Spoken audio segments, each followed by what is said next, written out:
Now, MPs have warned that we will not be ready to fight an all-out war unless the government addresses the armed forces' capability, stockpile shortages and recruitment crisis.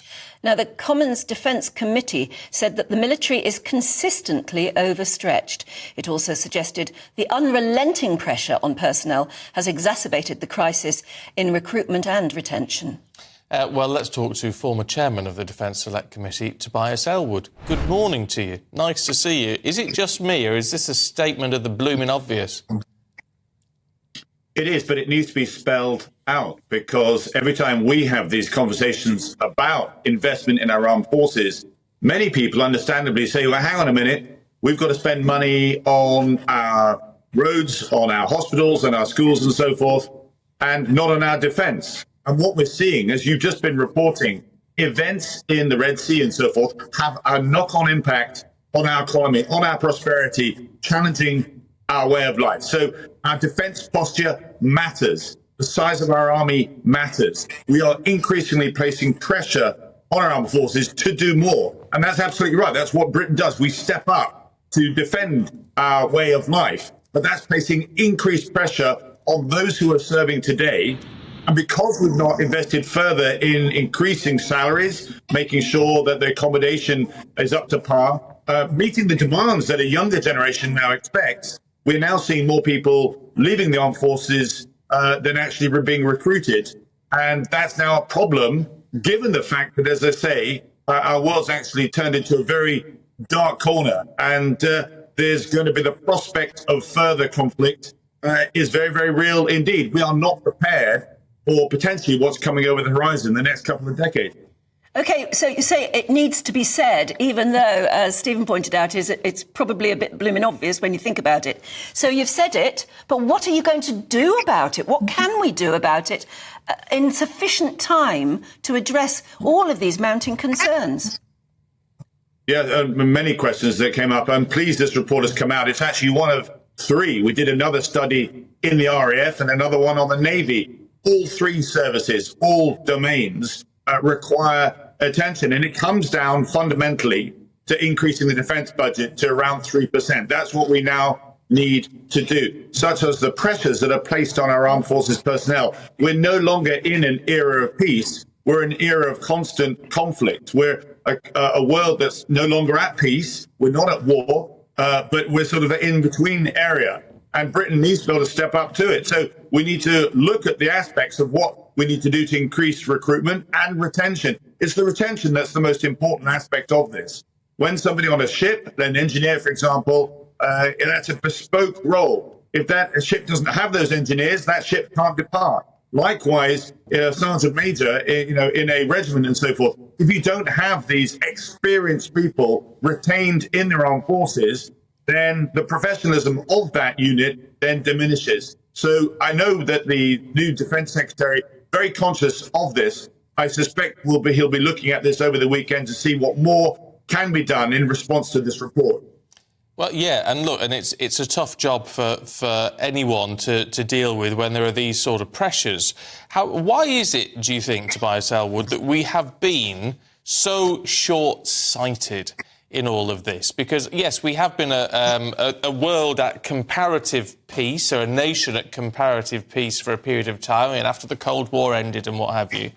And so, as a result of that, we have just scaled back our defence forces, our defence spending, and all the rest of it, which is frankly stupid, isn't it? Because the minute anything happens, then you're left short. You sum it up very well indeed. It is our insurance policy for when things go wrong.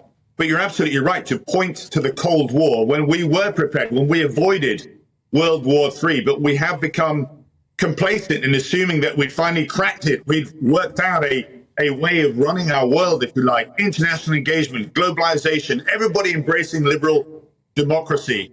Take a look at China, take a look at Russia, take a look at Iran. Clearly that is not the case. And instability is now growing. Once again, we need to invest in our armed forces. But you're absolutely right. We shouldn't have let our guard down in the first place. Yeah, we've been complacent, really, haven't we? I mean, but it could be addressed quickly if the will is there. We could be stepping up the way we recruit people and certainly, as you say, addressing the problem of retention and making it, once again, something that people want to do and feel motivated to do. You know, I serve myself. I have to say, anybody that considers joining the armed forces, you will not regret it. You know, you're going to go places you didn't realize existed, meet people that you never knew, you know, were there. You're going to learn about yourself, grow in confidence, and your mum will be very proud of you when you march off that parade square, and you'll be doing something for your nation at this critical time as well. But it does require everybody's buy-in, including the British public, dare I say this. Because if you increase defense spending, there's a lot of pressure to say, why are you doing that? Yeah. But as we're seeing, and I stress this again, our economy and our security are symbiotically interconnected. As we see in the Red Sea, if we don't protect those international shipping lanes, if we don't step forward with other nations, then our way of life is now challenged because of these errant nations taking advantage of our ever wobbly international rules-based order. Britain does step up. That's who we are as a nation, and we need to start doing it again. Yeah, but you see, it's interesting you talk about the British public in this, because we are lacking, I think. We need to hit a point. I have no idea how we do it, but we need to have a real pride in our armed forces, aren't we? The people who put themselves on the line to protect us, protect our way of life. We should be celebrating that. We should have real national pride, shouldn't we? I'm absolutely right about that. And I think we do as a nation. We see that in Armistice Day. We see that in Armed Forces Day. I think Britain is very proud of the armed forces that we have today and what they've done to defend our, hard-fought values that we now enjoy today. There's no doubt about that. But preparing for what's coming over the hill, that's a different ask. And it requires politicians from all sides to make it very, very clear that we buy into this and recognize that if we don't start to upgrade our Army, our Air Force, and our Navy now, there will be repercussions because weakness and timidity will be exploited by our adversaries. This is a new era of insecurity, and we need to wake up to that. Whose modern face would you put on the Kitchener poster saying your country needs you?